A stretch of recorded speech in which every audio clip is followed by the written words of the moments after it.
গ্রামে অবস্থিত। আমি শুধু যদি সোনাইমুড়িবাসীর সহযোগিতা পাই বা পাইতাম তাহলে মনে হয় আমরা আমাদের কাজটাকে আরো তড়িৎ গতিতে আমরা শেষ করতে পারতাম।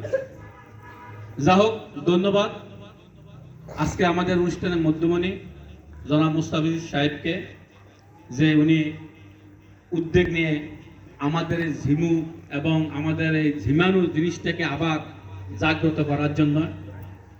তো আমি আশা করছিলাম আজকের এই দিনে যেহেতু সবাই বাড়িতে আছে অন্তত অনেকে উপস্থিত থাকবেন, কিন্তু উপস্থিত নেই। সেটাও বুঝি, আসলে কাজ সবাই করে না।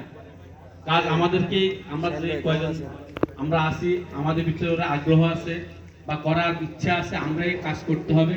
কি আসলো কি আসলো না, আমাদের দাওয়াত আমরা দিয়ে দেব, বলারটা আমরা বলবো, কিন্তু জনসংখ্যা কম দেখে যেন আমরা যেন স্থিমিত না হই, আমাদের কাজ যেন স্থগিত না হয়।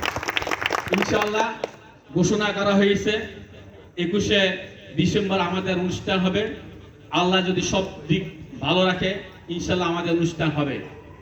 আমরা যাতে প্রত্যেকের বাড়িতে যারা আছেন প্রাক্তন ছাত্র ভাই বোনেরা, অনেকে হয়তো বোন বিয়ে দিয়ে